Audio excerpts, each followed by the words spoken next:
So it's 6 o'clock, so I thought we'll get things going on time. I want to welcome everybody here tonight to our first of three public information sessions for the Academy project, which will be going to referendum on May 6th. I'm Peggy Lyons, your first select woman. Also want to introduce, I have several board members here from the Board of Selectmen. We've got Scott Murphy, Jen Gordon, and Bruce Wilson. And then Al Goldberg, who could not be here tonight due to a family event. But I want to thank them for participating in this. This has surely been a team effort to get this project to this point.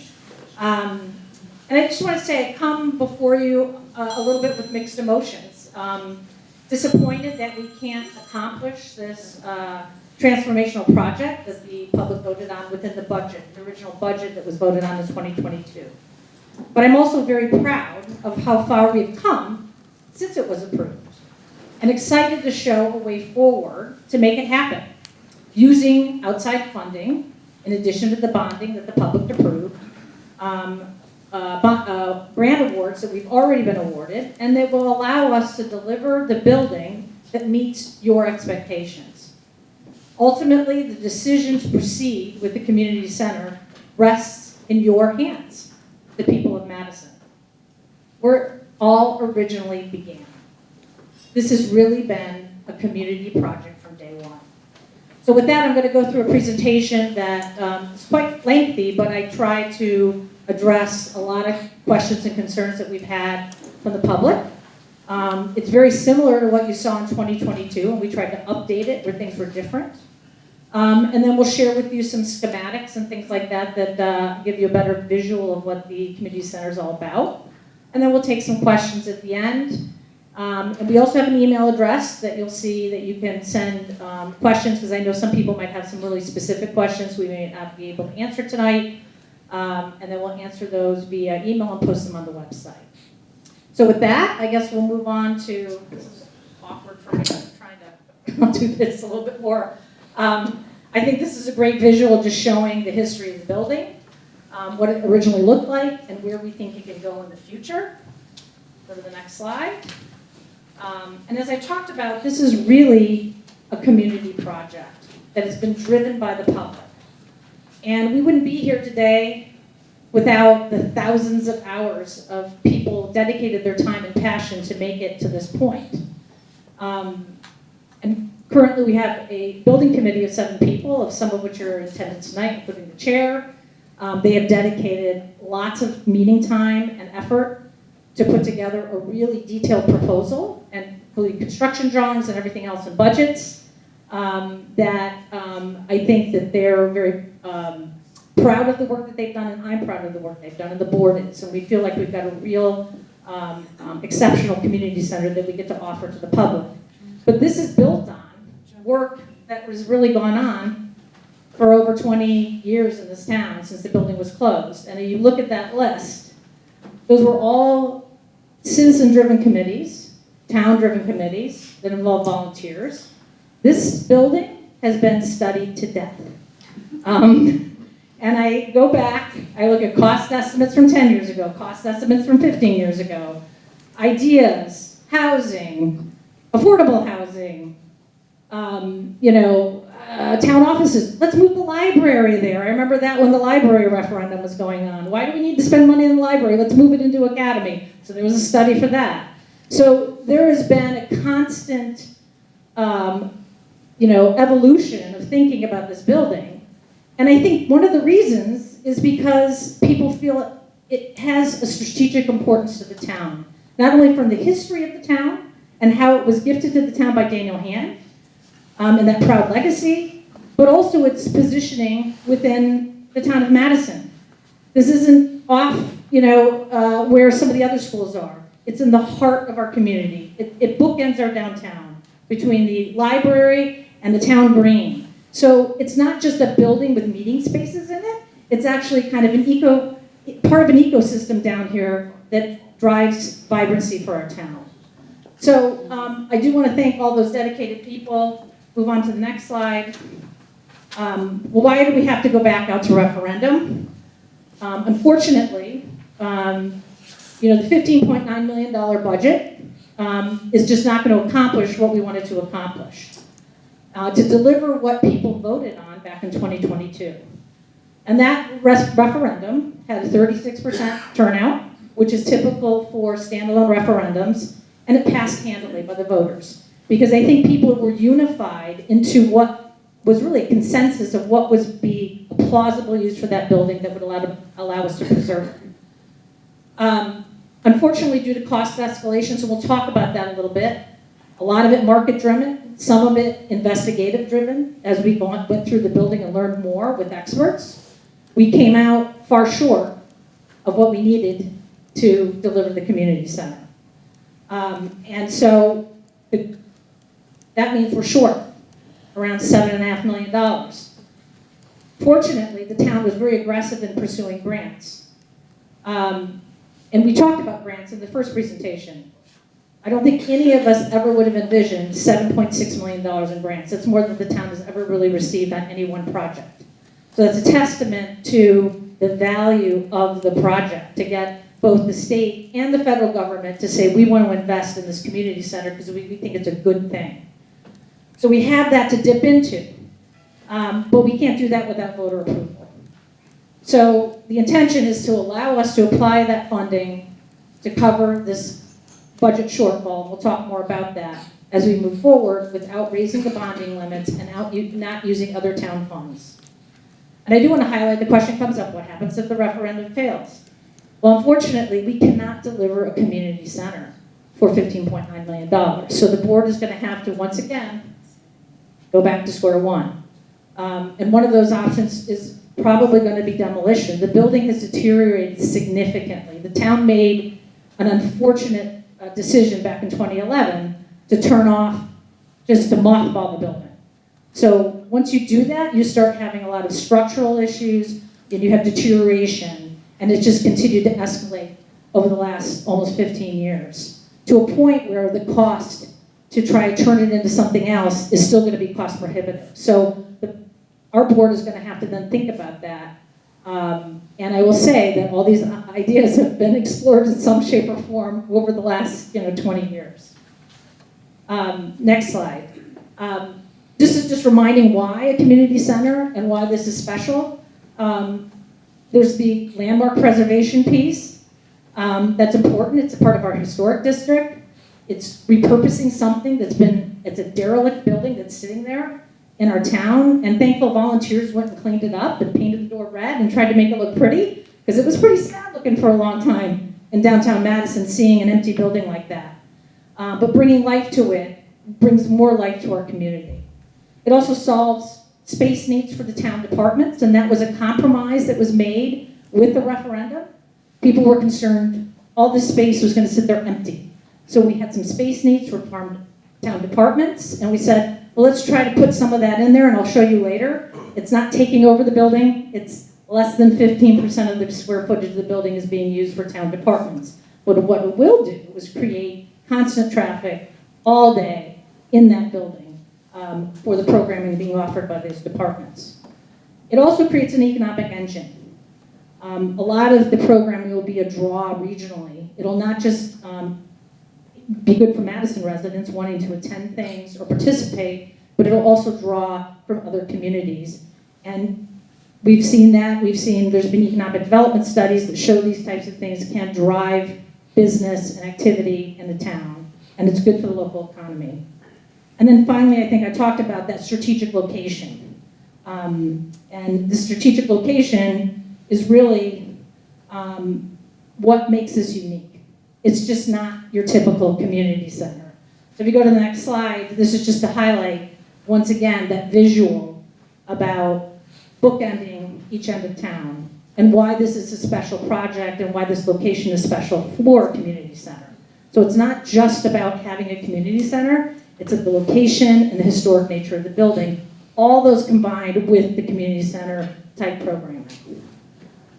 Next slide, just wanted to highlight, it also aligns very much with what the town told us in the 2023 strategic plan. We completed that at the end of 2023. We heard what the community wanted, and this does fulfill a lot of the things that the community told us they want to see from their government. So this just kind of ties back to the community strategic plan, which is available on the website. So moving on to the next slide.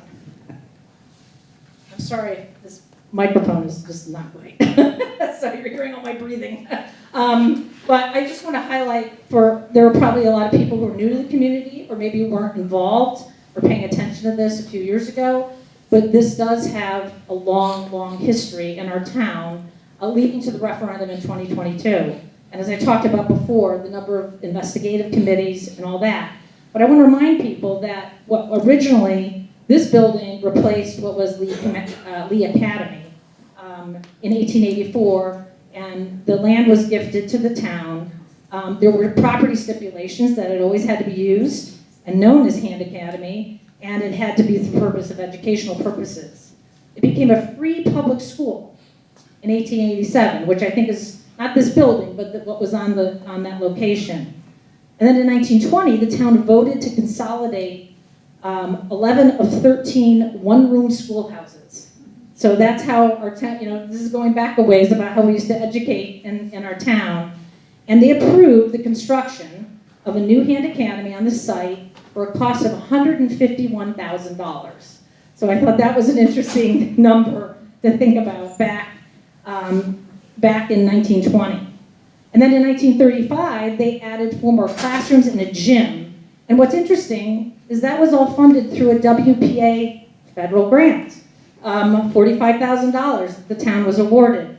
So our pursuit of grants is in the history and tradition of the town, and the investment that the government has made in the Madison community.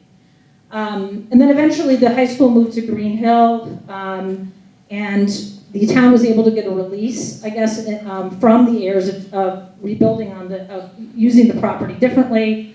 And the new high school was then called Daniel Hand High. And then the building ultimately was closed by the Board of Education in 2004.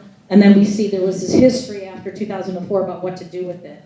And unfortunately, it took the Board of Ed a long time to decide whether or not they were going to keep it as a school.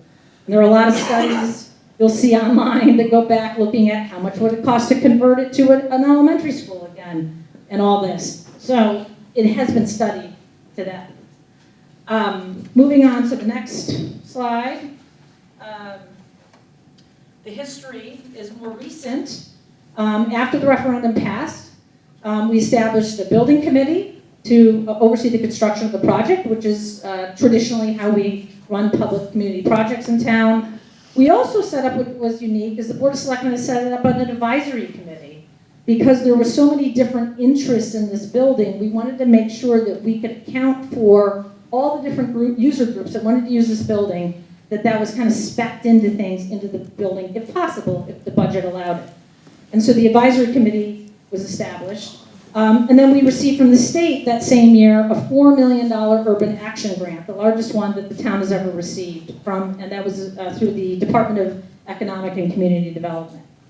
And then in 2023, the advisory committee delivered a report, which I encourage everybody to look at, that was based on, we'll talk more about that, community surveys and focus groups about what people wanted to see in the building. And the building committee started its work by hiring a project manager, architect, and they started with the design work and cost estimating. And then in 2024, we were awarded $3.6 million of a federal grant from the USDA, which was very exciting. And then the building committee moved forward with final design plans and started doing cost estimating in a more detailed way. And I think all along, they knew they were very challenged on the budget. And the chair can speak more to that. So there was a lot of back and forth. And I know that people think, why did this take so long? Well, it was trying to solve a problem. Can we do this in the $15.9 million budget? And so it took a long time. It took some re-looking at it, redesigning it, pulling things on, pulling them out. How do we make this work? And I think ultimately they came to a design that they felt was the only design that was going to really meet public expectations. And they knew they were probably going to be short. So we just weren't sure how much. And they had a cost estimate that they were going to be short maybe $2 to $3 million. So we said, okay, well, we'll go out to the public quickly. We've got $7 million in grants. People are smart. They'll say, okay, let them use $2 million of the grant money. We'll still reduce the bonds, and it'll be a no-brainer. Well, lo and behold, in December, once again, bad news. Headwinds have been against this project a lot, and the bids came back significantly higher than had been estimated by professional cost estimators in October, giving us a range of $2 to $3 million, and all of a sudden the bids come back with a range of $5 to almost $8 million. So that's where we had a conundrum. And so our board met, the building committee met, and I think we all agreed that let's just move forward and get public approval to get this done the right way. We have the grant funding to cover it, and let's just take it to the public.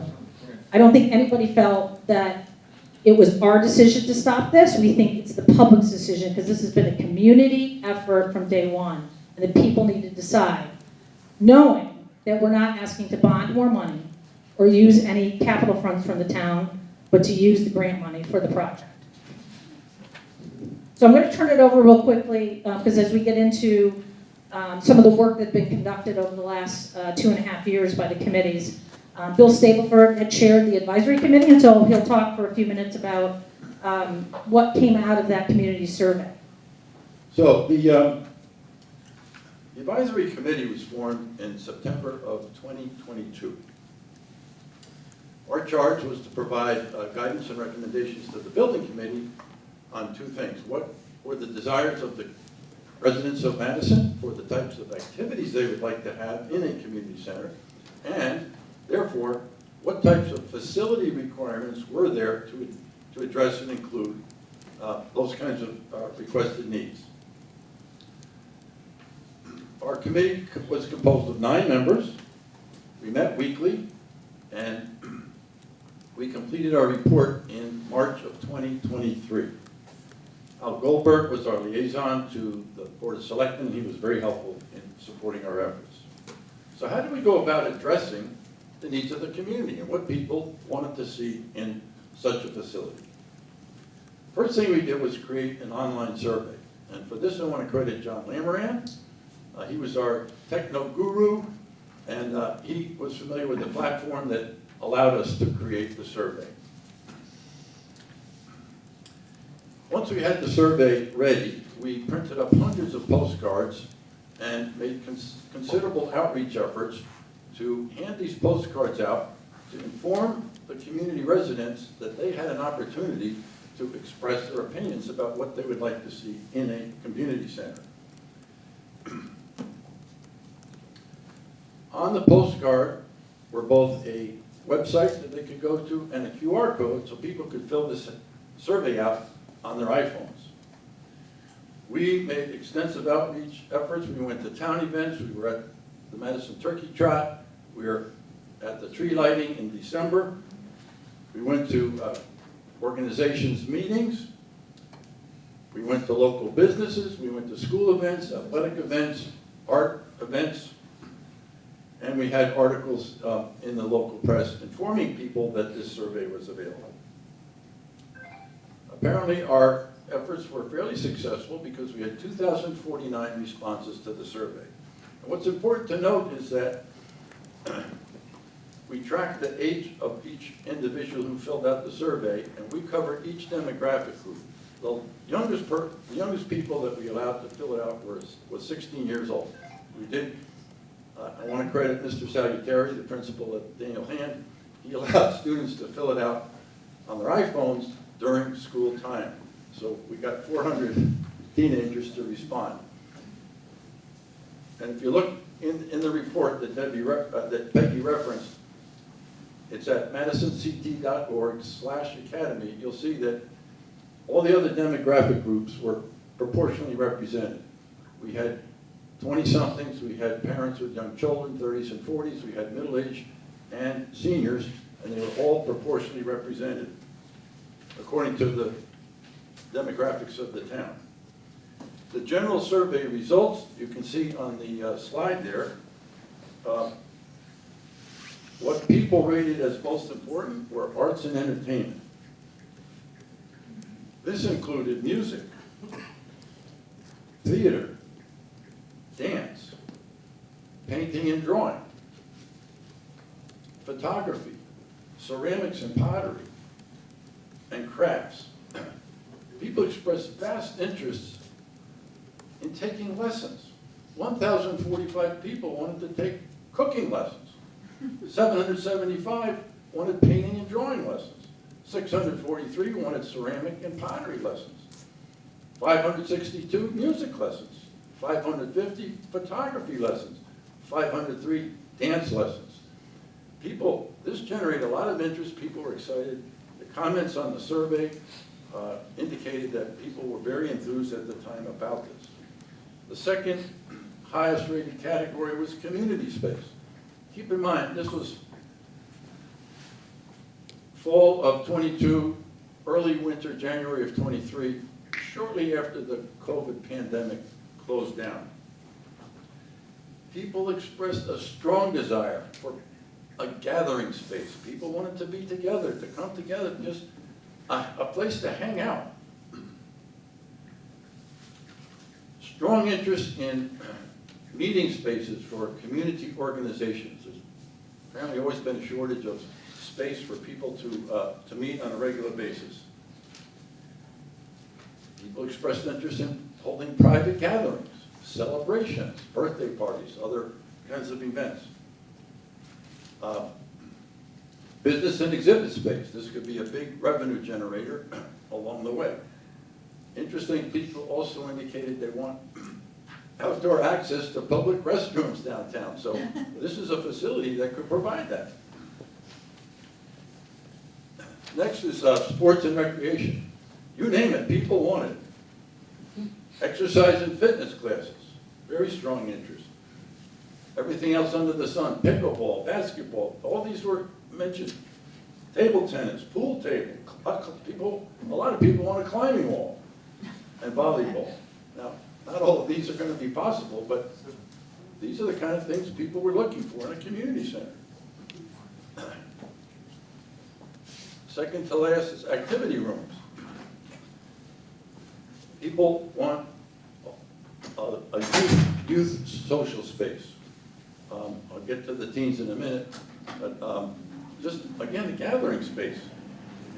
Strong interest in having a cafe or a lounge, and this is designed into the building. Just a place that, when you get in the building, just a place to stop by, maybe wait for your kids while your child's having a lesson. Just a place to have a cup of coffee and a donut or something to just kind of hang out. Parents of young children want activity space for preschool children. Meeting rooms for organizations.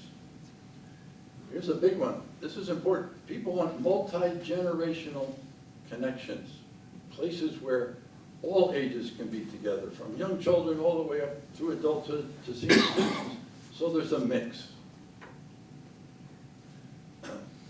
Finally, on the crafts, that's basically under arts and studio arts, that people were interested in having a place to work on crafts, to bring their work with them. So that's, the survey was closed in the middle of January of 23. Our committee then met. We did Zoom focus groups with professionals from different areas. First was performing arts. We met with representatives from the Long Wharf Theater, Shoreline Arts Alliance, Madison Lyric Stage, and the Neighborhood Music School. I don't know how many of you are familiar with the Neighborhood Music School in New Haven. Their executive director is dying to get into this building. He wants to bring music lessons, theater lessons, dance lessons to Madison kids and kids from surrounding communities. This is going to be, should it happen, would be a great revenue generator for the building in the town. Studio arts, then we interviewed the Madison Art Society, Vista, professional potters, and the Coastal Camera Club. They all gave us feedback about what types of facilities and physical structures and needs they required within the building. We then interviewed professionals in culinary arts, cooks, a professional baker, a culinary arts instructor who gave us very detailed recommendations on what's called for in a commercial kitchen. And then, thanks to Scott Cochran, Madison Youth and Family Services, Scott arranged a meeting with high school students at the high school.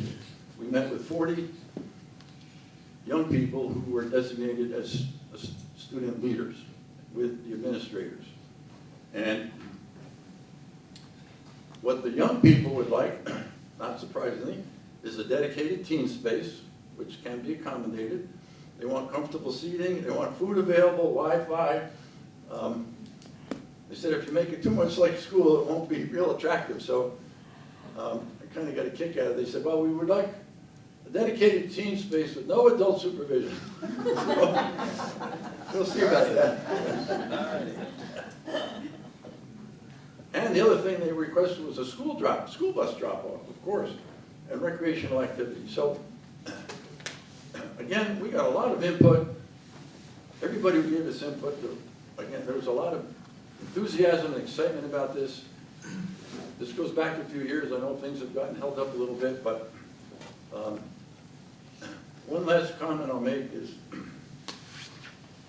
if you look at the shoreline between East Haven and Old Saybrook, currently, there's only one town that does not have both a community center and a library in operation. Guess where that is? So the precedent exists. There's a lot of ways that, as Peggy said, the bookend, the downtown with the library and the community center, this could be a real enhancement for the community. So, any questions about? We'll do that at the end. Okay. Yeah, so we'll do questions at the end. But thank you, Bill, and to your committee, because I know that there was extensive effort made to reach out to the community. So I want to invite up now the chair of the Academy Building Committee, Joe Ballantyne, to talk a little bit about all the hard work that they've been doing over the last 2.5 years on the project. Good evening, everyone. I'd like to thank Peggy for arranging this. I'd like to thank you all for coming here. Your interest in Academy is very important to us and the building committee. I'd like to start a little bit at the beginning.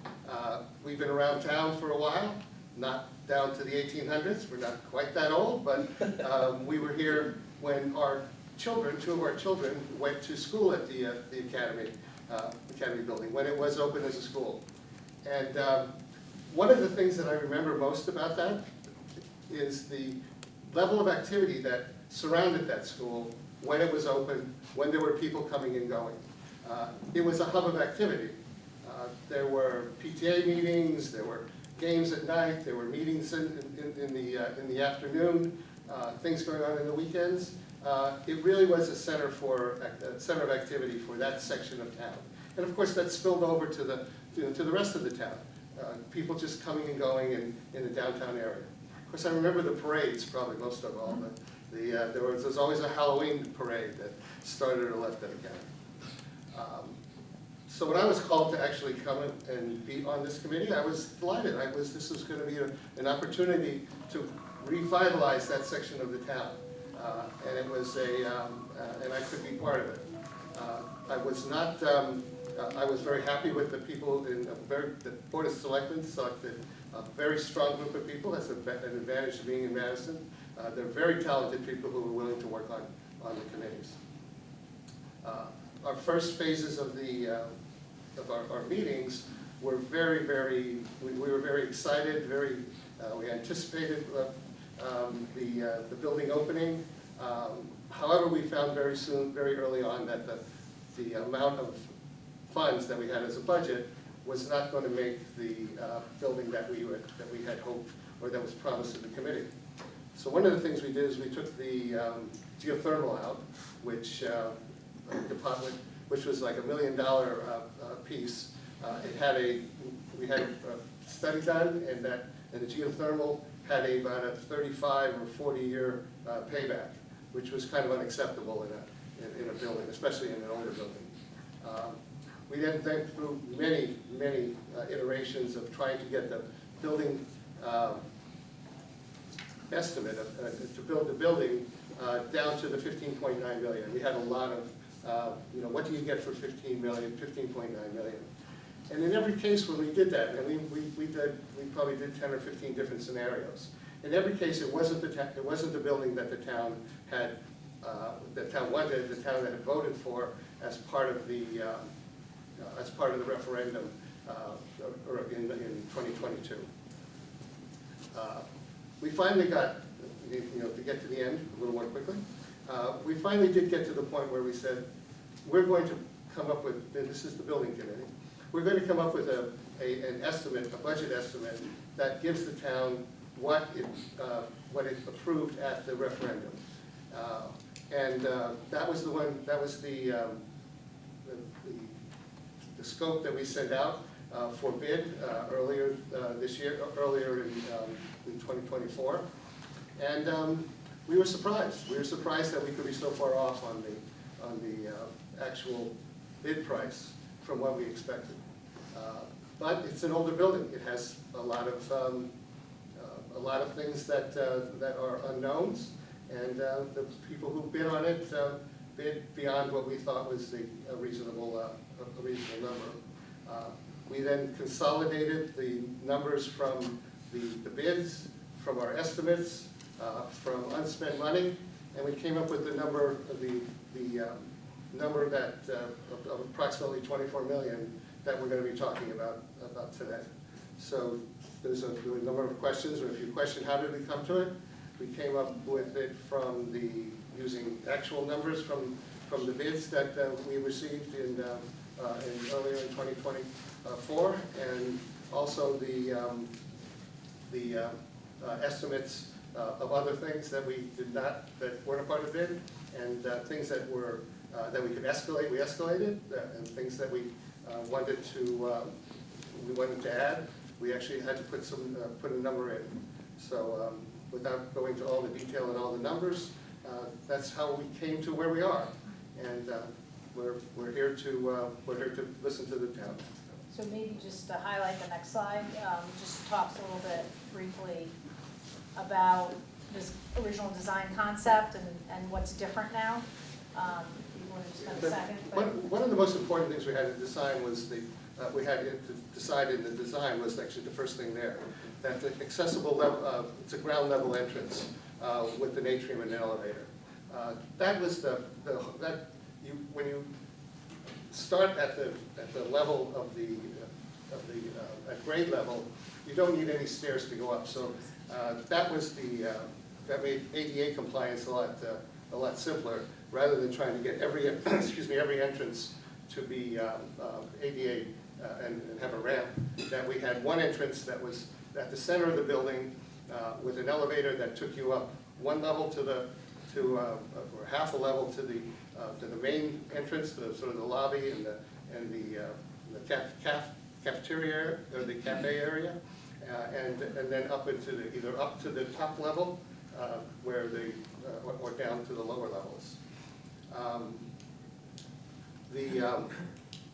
The gym space has only minor updates, and the reason is it's a small gym. We're not going to try to make it a full-size gym. That would just be too costly. But we can improve it. We can improve the lighting, improve the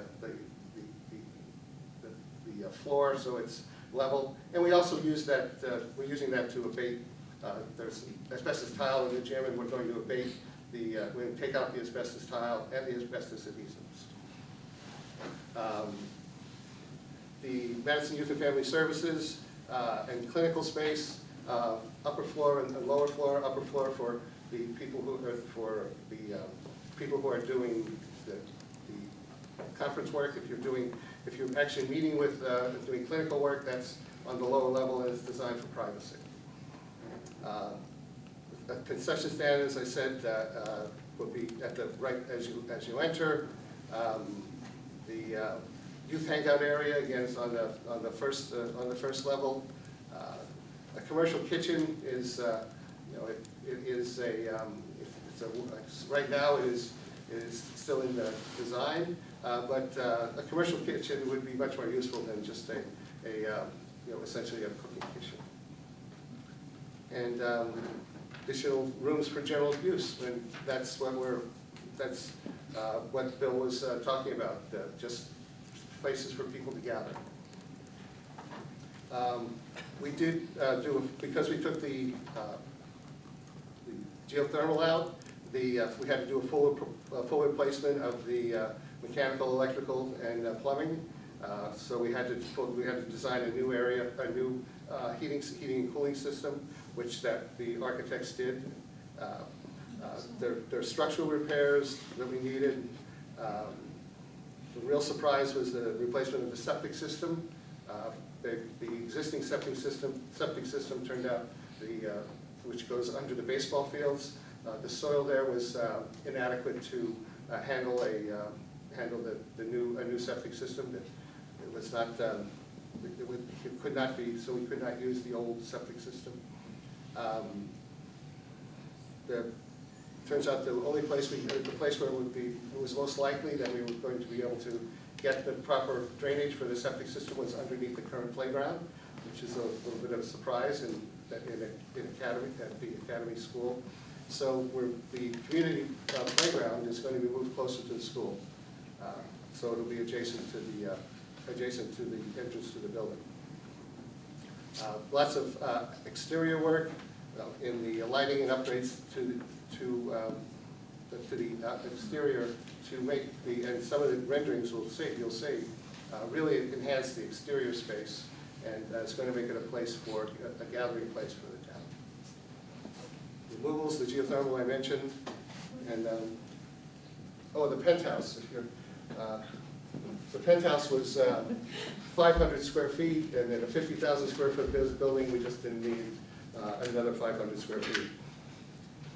Well, I think what this does highlight, though, is that this is pretty much following in terms of, usage of the building of what was originally voted on in 2022, but unfortunately there were some infrastructure things that were discovered throughout the process, and so that helped drive some of the cost issues with the project. So next slide just highlights the revised project budget, and I kind of want to just talk a little bit about, I included the 2018 budget, because that's really what was the foundation for the community center budget that was put together, by I think it was the building original guidance committee. So the guidance committee that actually was then turned into a design committee for a community center, and then an architect and Colliers was hired to put together a draft budget for the construction of the building.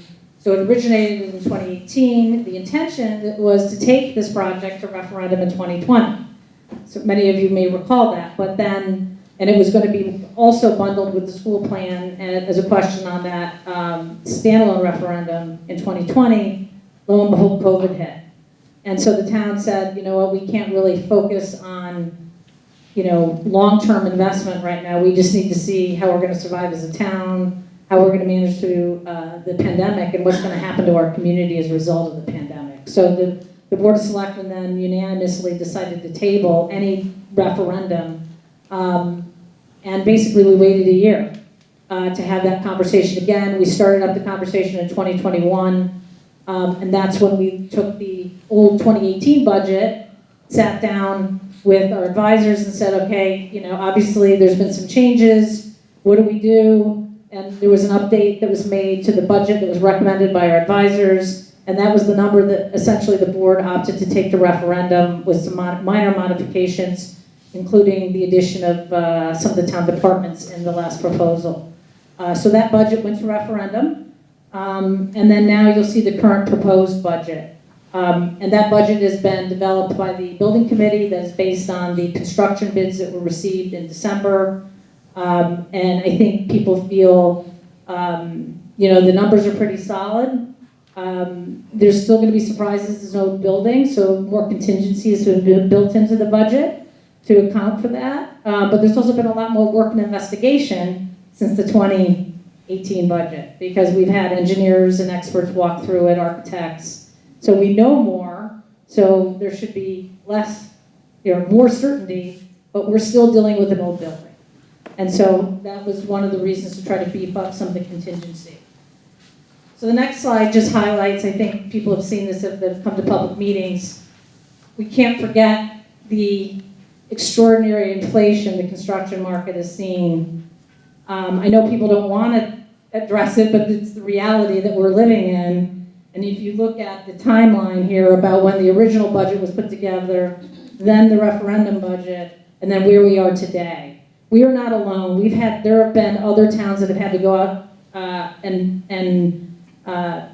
get a permission again to bond more because they can't afford to do their building projects. So we are not alone in this. And I think, if it was new construction, we probably wouldn't see this gap as much, and we learned that through our school. We were dealing with very high cost estimates when we went to try to get additional funding to support the new school. And then when they actually went out to bid, we were fortunate. But old buildings is a different animal. And so that's what we found out in December. But this really is, in addition to the infrastructure and the deterioration of the building that was caused by the building to be mothballed back in 2011, we are now at a point that the costs were just extraordinary for us to tackle this. And 15.9 would only allow us to do core infrastructure. So there's nothing in here extra. There's nothing that we can just pull out and get to that 15.9 number, which is what Joe and his committee really spent the last year trying to figure out. And there's just no way to do it. And so that's when we said, well, let's go out to the public and ask if they want us to move forward with this revised budget. So next slide is, what is this going to cost? We showed numbers back in 2022, assuming $15.9 million in bonding. And we're still assuming $15.9 million in bonding, because that's all we're asking to do is use the bonding authorization that we have, but let us use the grants to cover the budget shortfall. And as you can see, the bonding costs on an average basis for $100,000 of assessed value per household would roughly be on average $23. So if your house is assessed at $400,000, you multiply that number times 4. So that would be the tax impact, the bonding on the taxpayer in Madison. We have, as I mentioned, 2 grants to cover. I know everybody said, well, why are we asking 24 versus 23.6 or whatever, 23.5? First of all, we just said, let's keep this simple, but we're also pursuing more grants. And so, we're actually meeting with the State Historic Preservation Office on April 2nd, who's going to tour the building. There's these tax credits, which we had talked about doing back in 2019. And so we're pursuing potentially going, that could be millions of dollars. That doesn't mean we can spend that millions of dollars on the project. The project budget is capped at 24, but if we are lucky with that, that'll cover, that will reduce the bonding as well. So we're going after some of that. There's also some other smaller grants. And we just picked around number 24. We rounded up with the hope that we might even get a few more grants. But the bottom line is we can only spend whatever we have grant funds to cover. And right now that's at the roughly $23.5 million. So next slide just highlights the building use page, which has not really changed too much since the original referendum. If you go to page 17, I know there was a lot of conversations about this, somehow we grew towns taking over the building. It's all going to be offices now. The first column shows the square footage allocated to town use in the original referendum, which was around 14%. Youth and family is 12%, and that has actually been reduced with the recent design. There had been some conversations about moving youth and family all to one floor. There was some drafts of that went around, but we all got together and said we have to stay to the spirit of what the public approved. And the original floor plans had youth and family services on the second floor, and youth and family services with some space on the lower level. And that's what the design reflects, and you'll see that. And you can go back and look at the original 2022 presentation if you want to. It's pretty much the same. So the municipal use is consistent, and the reasoning behind that was we completed this town-wide facilities assessment. Youth and family has been, they need twice as much square footage if you look at both their service needs, and then you look at the assessment report about the building that they're in. And the building we've had in CIP for more than 10 years, probably a need for expansion with that building. So by putting them into this building, you're saving on expansion costs for that building. So if we don't, move forward with the community center, then we're going to have to look at investing in some sort of space need to address youth and family services. So that was thought of as a no-brainer, and also allowing activity and use every day, 5 days a week in the building. So there'll be people there all the time, and then they can use a lot of the space for their programming as well. So this kind of leads to the next slide, revenue. I think we've always said all along that this is a challenge until you have something to show people and what the amenities are and what the rooms are. And I think our board, the intention was when the construction started, we would put a policy together. We've been gathering all that information about what different communities charge and how we want to make this different. There's several revenue models that we've been looking at about how you can use space in the building. But even if you use simple, what our current rates are, which are pretty low to rent buildings, rent rooms, we kind of came up with an estimate that to cover our costs, you'd really only have to have that rentable space utilized about 30% of the time. And that's not counting the revenue that we generate from programs that we run ourselves. That's just somebody renting a room or the gym or the recital hall. There's also, we charge 25% administrative fee on all programs that you sign up through the Beach and Rec. So when you take that jazzercise class, or you take that, your kid takes a clinic, a soccer clinic, there's an administrative fee that goes to the town to cover the overhead for that program. So anything that goes through that building, that's one model we could look at of rolling that up further. And that generates over $200,000 in revenue for the town, just those programs. So, there are ways to bring in revenue, but I think also our board has talked a lot about this. You're not doing this to generate revenue. You're doing this to preserve a historic building that's in the center of our town that is going to create vibrancy for the whole community and serve a community purpose. But it's nice to know that it will be generating some revenue, and it will be able to offset some of those costs. Where's the cost page? The next page. Operating costs. There was a lot of discussion about that. And in 2022, we showed some estimates. And basically, we went through and looked at those again. And I think that the staff took another hard look at this. And really, we updated what we thought the level of person would be needed to manage a lot of the programming that is going to go into this building and the variety of it. And then also we felt that there was going to need to be really some sort of person there in the front all the time. So outside of the hours that you would have a Beach and Rec office staff, just like when you go to the senior center or you go to the town campus gym, you're going to need some sort of facility monitor. And so we talked about, Beach and Rec has a pool of staff that they can deploy when it's needed. So we said, well, let's put an estimated number of hours that would help add hour coverage to that. So we added that to this budget. So roughly the difference, and then our utilities, we came up with updated estimates now that we actually know what the HVAC system is going to be in the building, which we didn't know that. So this is all updated staff numbers of what they think the annual operating costs, not just operating, but staffing costs would be for the building. And that's around $400,000, which is an additional $100,000 from what had been estimated back in, I think, 2021 when we put the numbers together.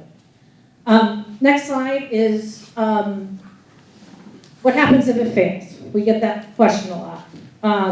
And I think the messaging from us and from the building committee after really multiple iterations of looking at this puzzle is that we can't deliver a community center for $15.9 million. So this is we can't move forward, and in the way that the referendum is asking to move forward, we can't move forward with the project.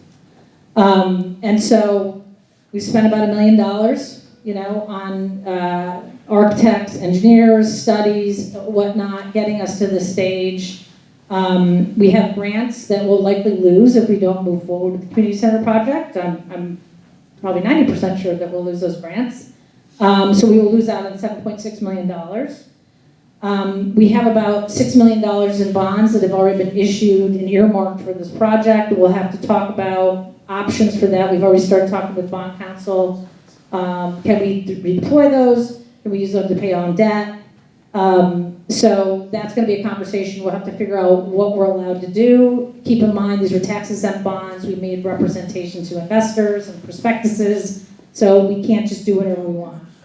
And then we're going to have to spend some money. It's going to probably be $2 to $3 million if the decision is to demolish it. There's also going to have to be, if we decide we're not going to demolish it, we got to protect the asset. We haven't put enough money in, and I take just as much blame as all the other prior first selectmen. We probably should have been spending more money just securing that building. And so we're going to have to do something to secure it quickly because the elements are getting to it and it's deteriorating more every day that it sits there empty with no activity or no construction activity. So the town is going to have to spend some pretty significant funds on the building itself no matter what. And then we're obviously, if it fails, we're still going to have these needs. And so we'll have to have a conversation about how to address some of the needs that the community has for space. We do have a facilities committee that's looking at all the town buildings right now. We're developing a master plan, so that'll be something that they'll be charged with them to try to figure some of this out if we don't move forward with the community center. But it's going to be, a tough conversation because you look at the list of everything that's been explored, and there's barriers when you have an old building. There's just a lot of things that are cost prohibitive to do with it, and so it's going to be a difficult conversation. And I will say demolition, which is something no one wanted to go there, but that's going to have to be on the table as part of the conversation at the board level. So for next steps, we're having these public information sessions. We have 2 more, and I encourage, this will be recorded and available online. I encourage you to have people listen to this. The Board of Selectmen will have a meeting to call the question. I think it's now April 8th. That's just basically approving what question is going to be on the ballot. We're going to do a postcard to all voters in Madison, similar that we did in 2022. We sent out to every property owner, actually, because if you're a property owner and not a registered voter here, because it's a tax matter, you can vote on this. There's a special town meeting that's required to go to referendum, but it's not a voting thing. It's kind of a procedural thing where we just adjourn to referendum. So there's not going to be any big meeting, a town meeting where we debate this and then vote it down. The board has opted to choose the referendum path for this, and we kind of have to because we issued bonds. So to change anything with the bond resolutions that were approved at referendum, we need to go to referendum to make those changes. We'll have the referendum on May 6th, and it's on the budget referendum ballot, so there'll be 3 questions, one about the school budget, one about the town budget, and then one about the academy school. I encourage everybody to follow the town budget and the school budget. I think you'll be very pleased with where we're coming out on this. There'll be a budget public hearing on April 8th in the evening, and you should listen to that when the Board of Finance makes a final decision on sending the budget to referendum. Normally our budget referendums have like 10% of the population vote. So I encourage you to get people to the polls and also make sure that they're making an educated decision on the budget. So you might not like Academy, but that doesn't mean that you can't support the budget. So, or you might love Academy, but you can then also love the town budget. So I encourage everybody to do that. And then if it passes, the building committee and town staff will be working together. There's some things that we want to clean up and do a little differently in the bid package. We are going to rebid the project once that gets finalized. Go out to bid again, and then receive, hopefully, bids towards the end of the summer, early fall, award the contracts, and move forward with probably a 1-year construction period after that. It would be great to open this by the end of 2026, which is Madison's 200th anniversary as a town. So we would love to have this be open as a celebration of that. And then if it fails, I think, we're gonna have to figure out the path forward, like I said, and make some tough decisions this summer and the fall. The Board of Selectmen will have to do that. And that may include another referendum question on something else, on demolishing it. It all depends on really what our flexibility is with the bonds that have been issued so far and what advice we get from bond counsel on that. So I guess I just want to end with the opportunity and highlighting once again all the great things that this could do for our community and why people supported this. And I noticed Roz Kama had joined us. Roz had done a fantastic presentation back in 2022 about living well in Madison and how. YouTube. Pardon? It's still on YouTube. It's on YouTube, and I think we'll try to get a link to that. But it was a great presentation, just talking about the ability to get together and to celebrate as a community, and all the great things that something that a community center can do. So I encourage people to look at that, and I want to remind people we were coming out of COVID, so I think we valued these things highly, and now we're a little more away from COVID, so it's kind of a distant memory. So we kind of got to remember how important those things are when you don't have it. And so I think that is a testament to the project being so successful back in 2022. So I guess the last thing I wanted to do was just, first of all, there's an email address, there's QR codes you see in the room for information, the presentation's online, and I just really would like to do, we did put a little video walkthrough of the building and what it would look like. We just got this afternoon, so, but Jeannie, if you want to share that for the public, and this will be posted probably tomorrow on the website. But it's kind of neat to just envision what this would look like if you were to kind of enter the building.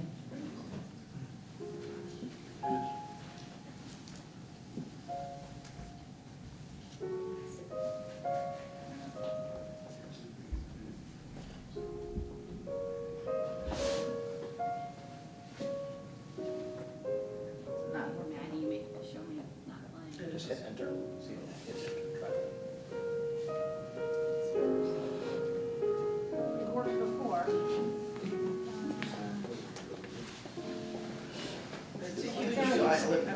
Yeah, but we just hit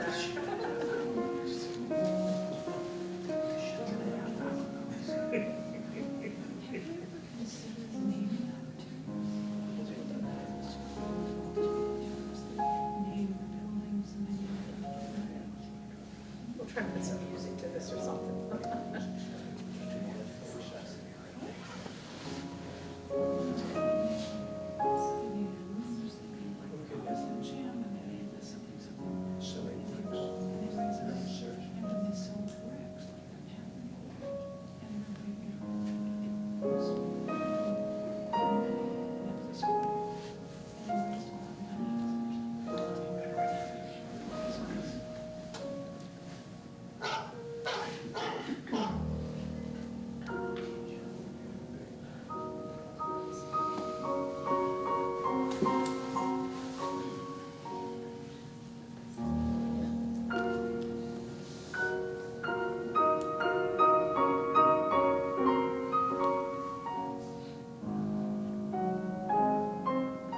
Anyway, so that'll be available, we'll try to put some music to it or something, but just to give you an idea of what could be, I also encourage you to walk through this Granton Library again, because I think that shows you what could be. There was a lot of, the library, but that really is a showcase for that purpose. This is gonna be different. This is gonna be very different in terms of how the rooms are gonna be used, but it gives you an idea of what we can create here as a community with your support. So with that, I guess we'll open it up to some questions. If it's something very technical or something like that, we're asking people to email them to the address that's on the one of the boards over here, which is Recording in progress. askacademy@madisonct.org. You email the question, we'll try to get everything posted as quickly as possible so that the whole public can see what questions were sent in and how we tried to respond to them. So with that, I guess we'll take some questions. So, have Would you say your name and address? I'm sorry, I'm Would Joan you do Singleton, that? and my Yep. husband Ralph. Recording in We recently progress. moved to Madison in end of 2022. So, hi. Is this working? Yep, yep, it's on top, you're talking. It's working? Yep. Yeah, sorry. I'm Joan Singleton, we live off Green Hill, we've been here a few years, love the town, and are very excited about the possibility. We were involved with, in another state, in another area, the building of a school, and one of the issues they had was they didn't have enough money, which is always the issue. So they went out to the community and found naming opportunities, and I'm wondering if that's something that we could consider here. For example, we had something like a Campbell building, Campbell, It's one thing if you're, not Campbell Hall. Yeah, the whole building and then individual rooms, and we got down to even the bricks in the pavement were inscribed, and people could buy those for very little money, and it raised a fair amount of money for the school, and I'm wondering whether, instead of just the Madison Community Center, if it could be the, XYZ community, and I'm not saying it has to be Singleton. corporate. We found Just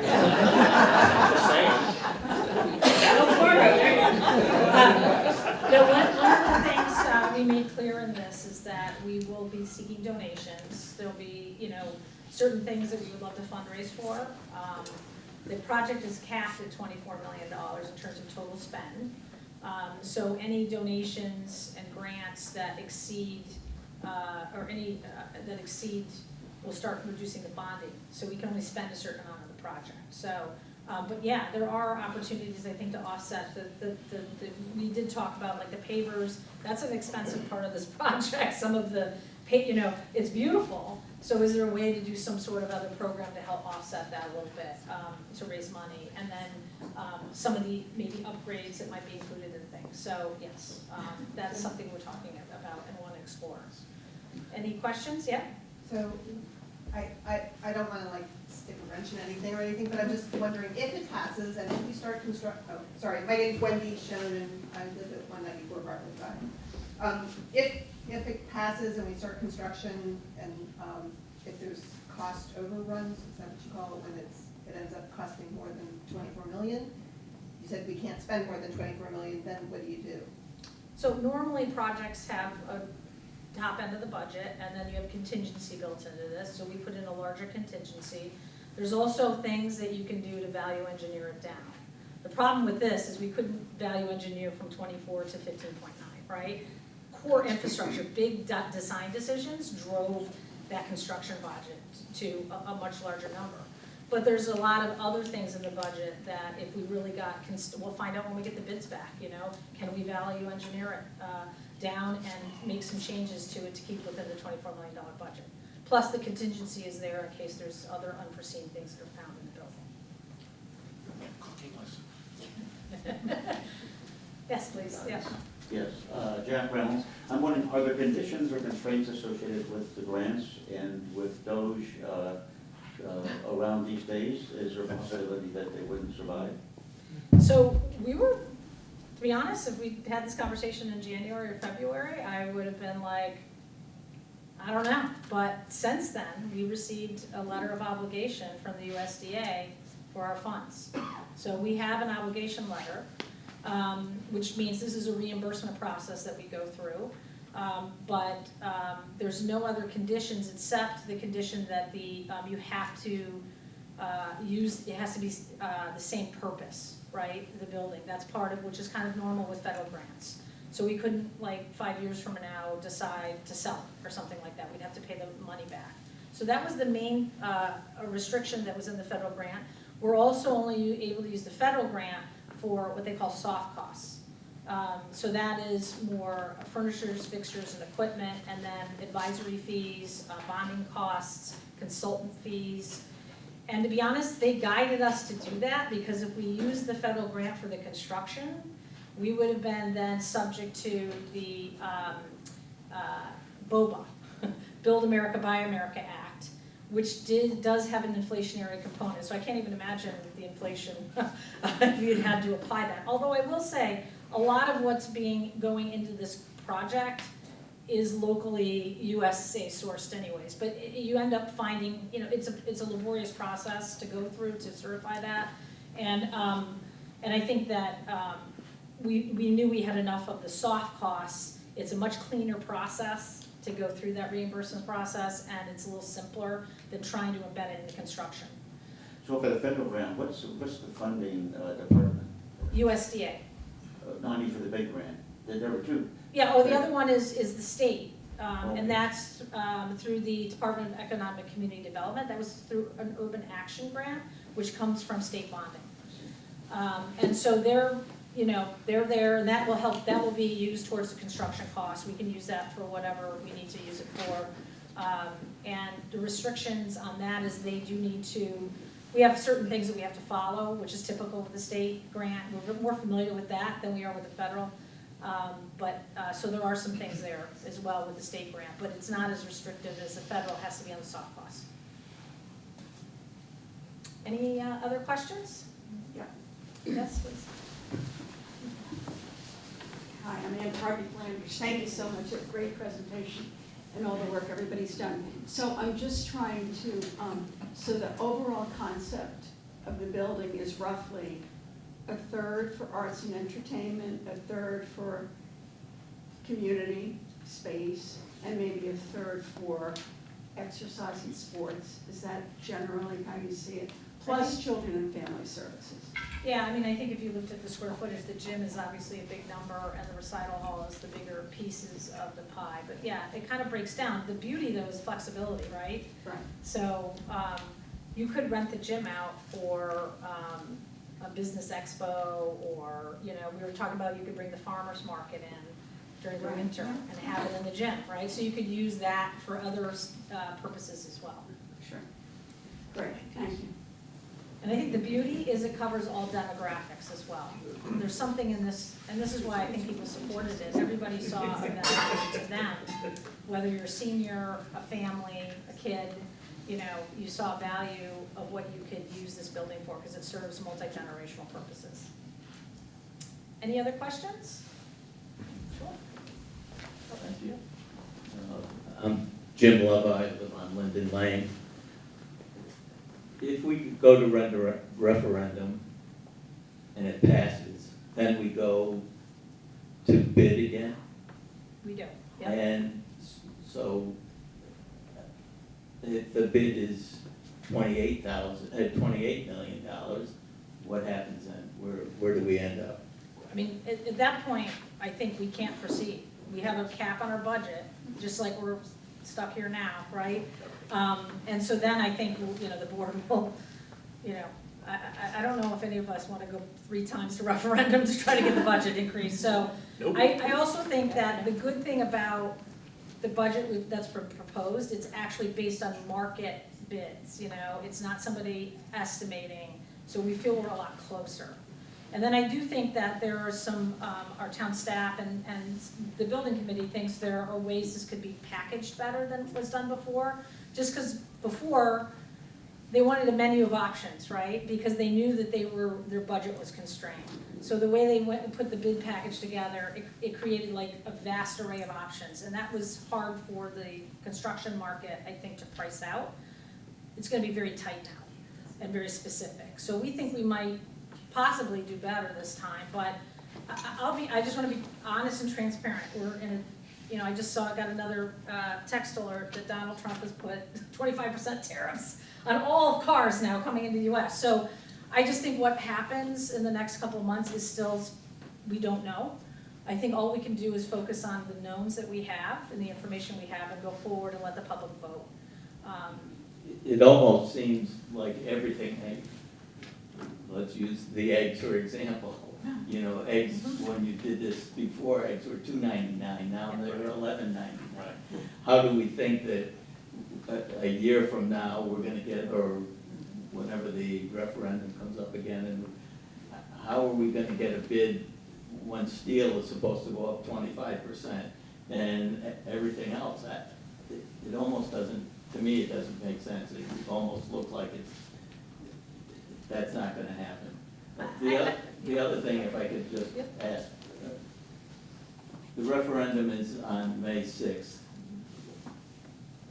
There's a lot of people that, in this town, that don't get back to the town, that would vote, don't come back until the beginning of June or the middle of June, that don't have an opportunity to come to this meeting or to know anything or to be able to vote on it. Why can't we do some of these things when the town is full? I mean, in June, we have 30,000 people here. Now, what are there, 15, 17,000 people in town?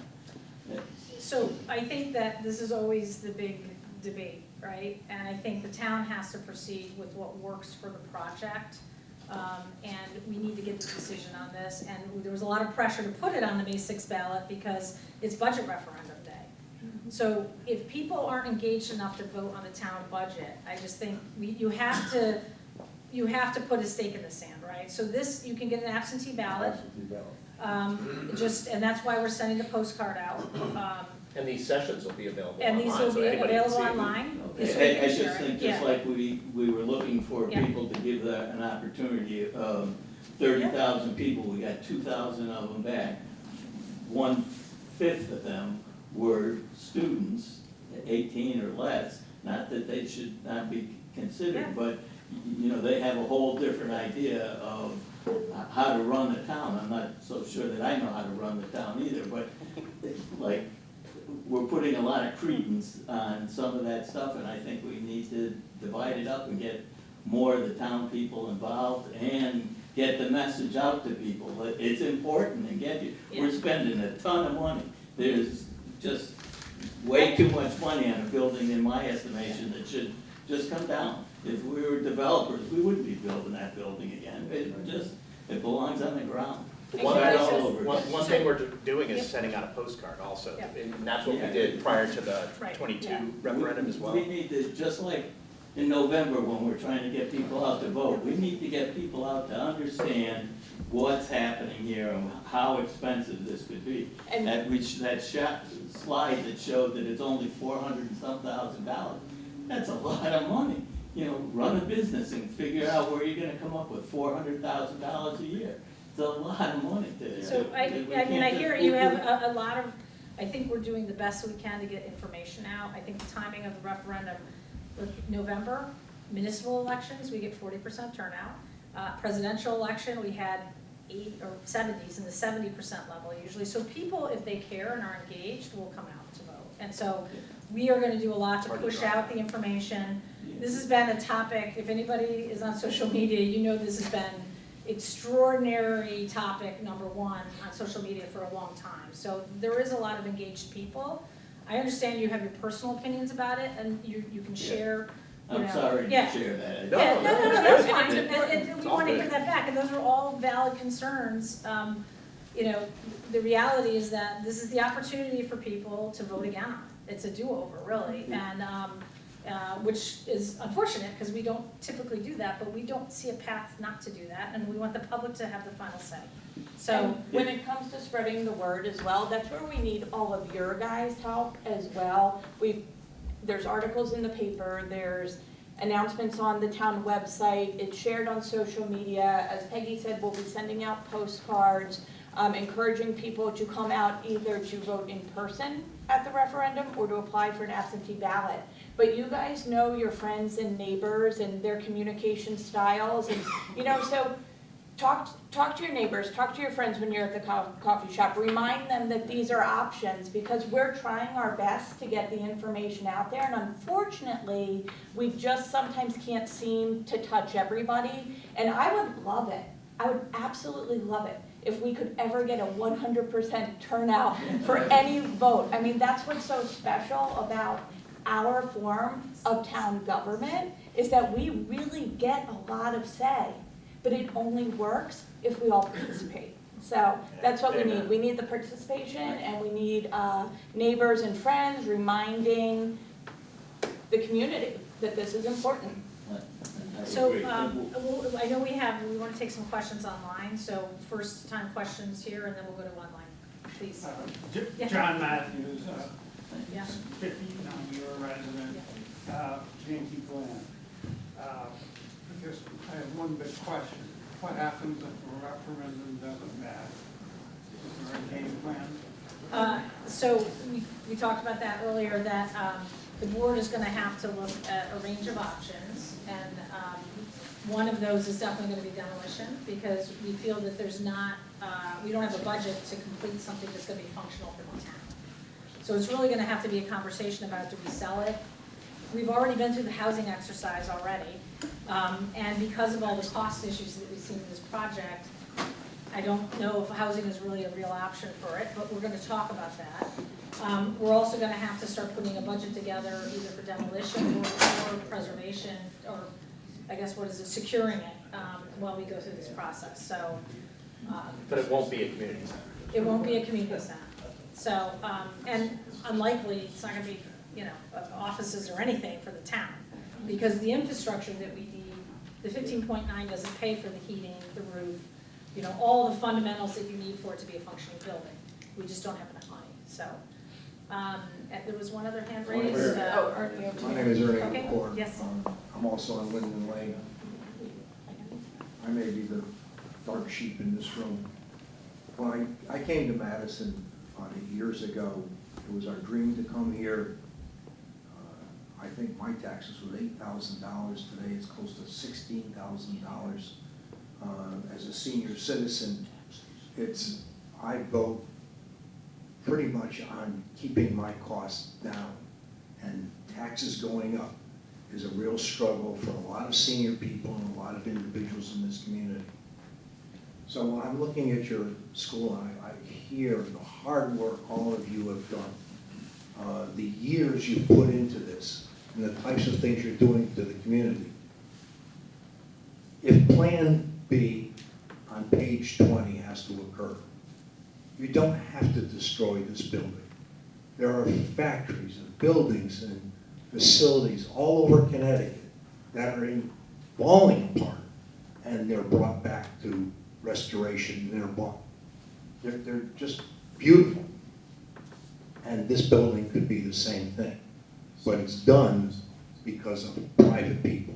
So I would hope, if this fails, and I won't be voting for it, that it gets sold to private development. There's a facility in Boston called the Quincy Market. It has been existing for 125 years. It represents tremendous economic flow to the town. I see this building as a tremendous economic source for the downtown community, for people to come here, to open up the doors, ADA, of course, but to have the shops and the restaurants. And the second floor can have offices and some of the community things that you're trying to do, but not the whole facility. And make it into a profitable tax base that helps the residents and creates a viable downtown. So that's my approach on it, so you don't have to tear this building down. And I think there's a lot of great things that can be done with it. Thank you, thank you. Right here. Any other comments? Hi, Jennifer McFadden. I'm on Madison Springs, so around the corner from you, Peggy. Quick question just on the math. I just want to make sure that I have this correct. We're talking about essentially $25 per 100,000 assessed value. So for somebody who has a $500,000 assessed house, this is $125 a year. That's the bonding costs, yes. Okay. I have to say, as someone who grew up here, I mean, I was on that stage as a second grader. I played basketball in that gym with my dad. I have 2 kids who I raised here when I moved back. I think the thing this town needs most right now is a community center. I have been listening to a lot of these online forums for the past 6 months, and I am disturbed, frankly, with the lack of people's ability to have a civil discourse around this. You guys have done, on both sides of the table, a ton of work. It's pretty incredible. And having something downtown where we can all come together and try to get past some of this divisiveness that is so inherent in our community right now, I think I will be making it vocal to everyone else that I know in this town to try to get them out to vote yes for this. So thanks for the work you've done. Thank you for your comment. I do think it is something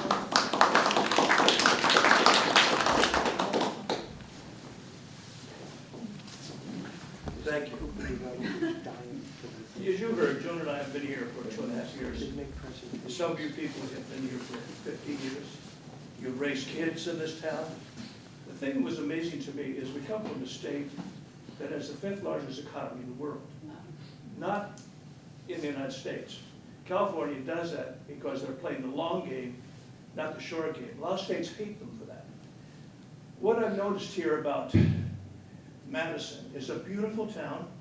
You have this main drag, but your whole campus is over with the police someplace else. For me, in looking at this town, you can't play the short game. You've got to play the long game, and here's what you're doing. They sat on this building for almost 15 years. That's why it's in the condition it's in now, because nobody took the smart thing about the fact that if you don't take care of something, it's going to die. And that's what's happened here. Yeah, you can tear it down, and you have people here who are very much into the addition, kids going to that school, what have you. I think the reality here is you need a center for this town. The thing, and I heard this was so true, you have the library at one end, and you have that building at the other end. And you have a green, which of course we've gone to the marketplace, the rest of it. This town, looking at the Guilfords and the other towns around here, you sincerely do need a center. And as a newcomer, that's very apparent to me. And I think the situation here is you should definitely fight to do something with this thing. Now, look, in the film business, I've done 50 movies, and the budgets are a pain in the ass. And right now, having a cost overrun like this is staggering. I mean, the situation right now is we probably put a plug on the picture. The situation you've got right now is you should go forward with this. And you really should push to get this thing done, because right now, this is a toughie. Because the reality right now is this is the thing not for now. You do with this that you did with your school. Now look at your schools in this state. Some of the top people in this state, the students are here. You worked and spent a fortune to do that, but it's paying off. A center where you can say, which is very true, bring these sides together so you have a common meeting place. And that's when you have a town center. And I think you should really push for it. Thank you. Thank you. Maybe we take a few comments online. We're approaching 7:30, so maybe a few online questions, and then people can email more to the email address. And can you put that in the chat too, the email address? Do we have any hands raised? Okay. Andrea, go ahead. Hi there, thank you so much for having these meetings. You know, I really appreciate all the effort that's been put into the project, but as a resident, I don't think that, you know, Peggy, I saw you on the news this weekend and you talked about how young people can't afford to move to town and our average price of a house is $700,000. Can you speak to me about how having this is going to lower the prices so that young people can move into town? I mean, I think that was in reference to the lack of housing choices in the community, because we don't have starter homes. You said average household price is $700,000. No, that's the average selling price of a home in Madison right now, yes. Okay. And things like this actually do generate value. Our school district generates value, our beaches generate value. That's raised the prices of Madison, the cost to live in Madison. But to address that affordability, part of it is offering more housing choices for people that create affordability. Yes, keeping taxes as low as possible. I think the town has really worked hard to keep investing in the community and improving our infrastructure and our facilities by looking to outside funding and also managing expenses so that our tax increases are as low as they can be. We're in a high inflationary period. We're keeping our budgets growing as low as possible. But that's a conversation also that we can have at the budget hearing about that. Absolutely. And then one last comment. We're about to get a car tax increase. I do not have to address that right now. Maybe, right? No. And then I don't see that the look of that building is actually meeting the original look of that building. Okay. Well, I mean, I think that really it has followed the design plans, but, you know, if you go back and look at the old renderings, there might be slight differences. You've had to make material changes, you've had to do different design things to accommodate, but. It looks like a building on a college campus at UConn, I'm sorry. And I don't even want to be rude, but like, it doesn't follow the suit. But look, whatever you guys get out of this, I'm happy for you. I'm so kind of tired of this, and I think a lot of people are. And Well, I think we all are, so that's why we need to have this vote on May 6th, because if it doesn't pass, then we're gonna have to continue this conversation and figure out what to do next. But thank you for your question. Any other hands raised online? Go ahead, Jim.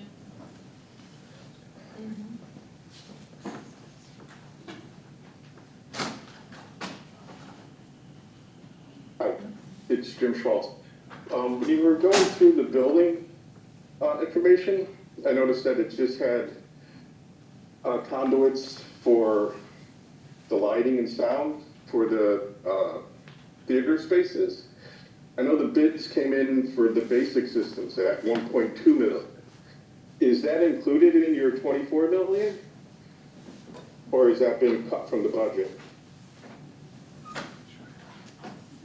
Not sure we understand what your question is, but my understanding that there was, the only thing related to the gym stage was conduit was gonna be put in because they're gonna be working behind it. So we said, let's add some additional conduit so that if there is an opportunity in the future for fundraising or whatever to upgrade the lighting system, that it would be ready to go. So neither space will have sound or lighting? But the other stage, the recital stage does have part of the budget included for some, for upgrades. And that's the one of the front. So there's gonna be no theater space, just the recital space will have some, I think that was like 400,000 or 500,000 out of the 1.2 million, is that included in this? You know, we'll try to answer those specific questions. Jeannie's taking note. We don't have all the full budget details here right now, so, but we'll post that, an answer to that question online.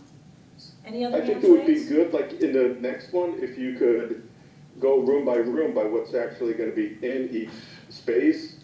You know, what's gonna be in the commercial kitchen, is there actually gonna be a kiln for the pottery? You know, or are we just having big empty spaces?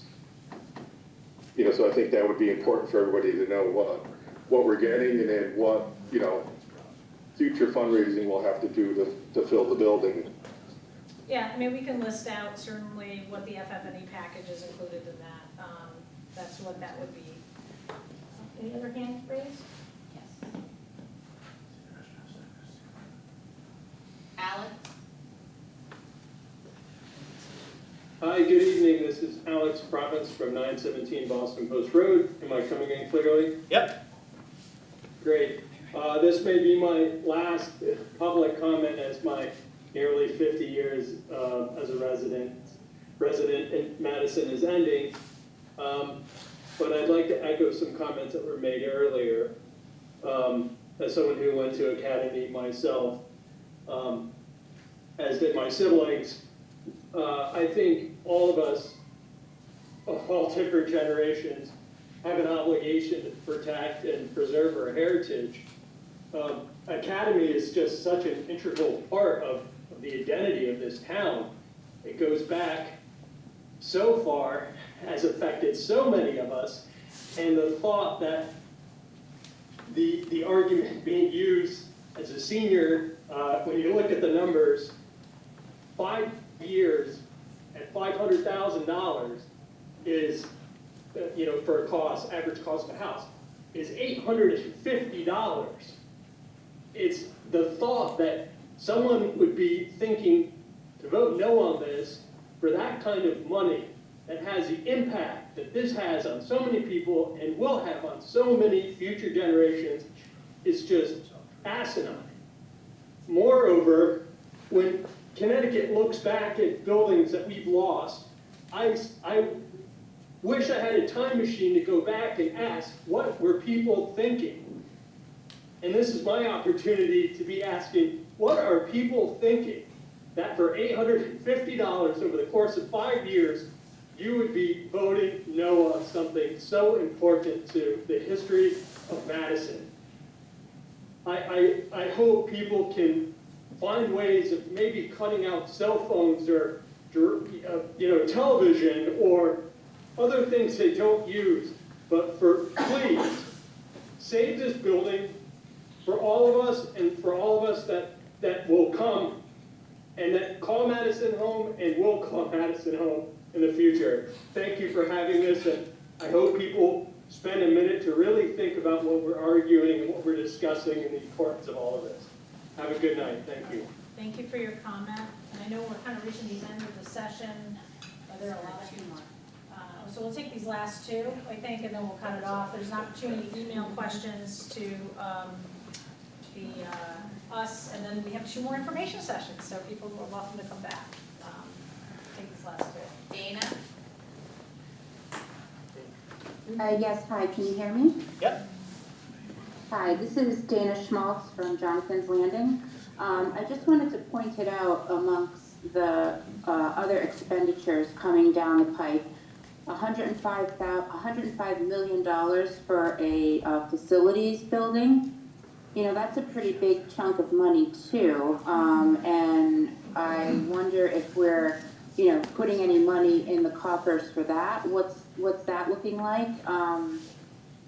Surf Club is going to need some, serious renovations and or, updates. So it seems like we're spending an awful lot of time on this one particular project when we have other, big projects coming down the line too. And a question, just another statement. I understand the need for people's nostalgia as far as, keeping the building, keeping the school that they went to school in when they were little children and played basketball with their father, and I get that. However, I did not grow up here. I do not have that nostalgic feeling towards this building.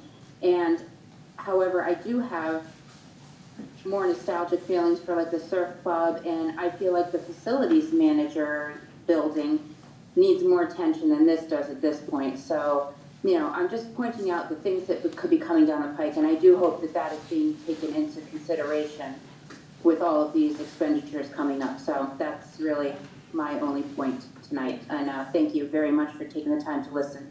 Okay, thank you. I just want to correct, there is no $100 million facility being built. There is an unfinished plan to talk about public works and building and grounds and need for investment in their facility. But that is not $100 million. I think we're looking at anywhere from $3 to $7 million depending on the configuration. And we have not finalized any of those plans. And you can see the town's capital plan over the next 5 years is available on the website that lists out in details all the different projects going on and how they're being funded. So, but thank you for your comment. We have one more hand raised. And Post USA? It might be Nick Bushway. Yes, it's Nick Postavoy. Hi, Peggy. So I asked a couple questions in chat, and the spelling didn't come out right. My question one was, how much did we pay for the Scranton Library, and how much does it cost to keep, for the upkeep of that?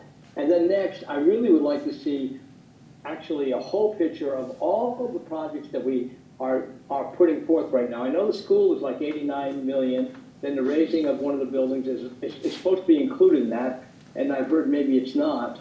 And so I'm just wondering, totally how much it costs. And then when the guy mentioned the history of Madison, well, I didn't grow up here, but I do know that James Madison was one of our presidents, and that picture was down for like 2 years, and I really wondered about that. So thank you that it's been put back in place.